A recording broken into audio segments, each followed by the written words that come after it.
What do users want on tablets, I think, is a question that we're all working through the answers on, and we're using the kind of real-time information that we're able to gather on what people like, what they engage with. But I think the critical issue is really the blending of something that feels familiar. They love these brands. They've been engaged with the brands for a long time, but that truly leverages all the interactive opportunities of the new platforms.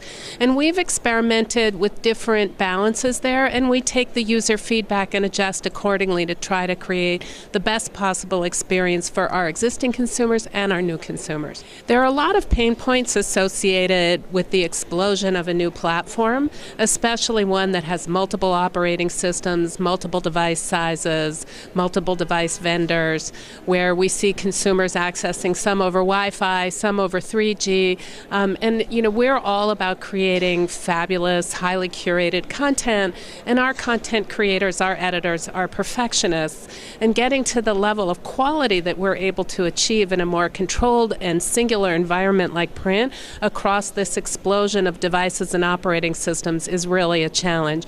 But it's also a very exciting new opportunity, and we see new audiences and new capabilities coming in all the time. So we are in pain at times on the one side, but extremely excited about the opportunity on the other.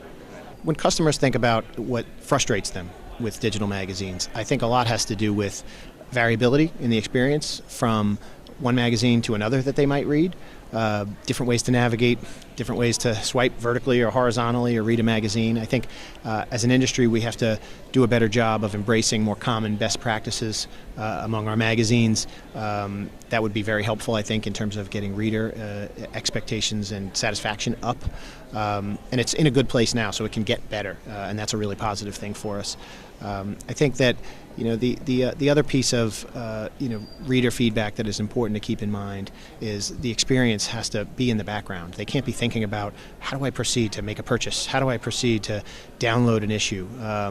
The experience has to be seamless. See magazine, want magazine, tap, and then the rest has to just work.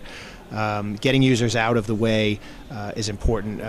When we did usability testing, we had some really interesting experiences, but one of them is one observation is just a hostile reaction to a visual instruction guide. No one wants a manual to figure out how to read a magazine, and if something that we present requires instruction, there's outright rejection. So keeping it simple, which is maybe the obvious way to answer that, but sometimes we lose sight of that when we get too close to the technology.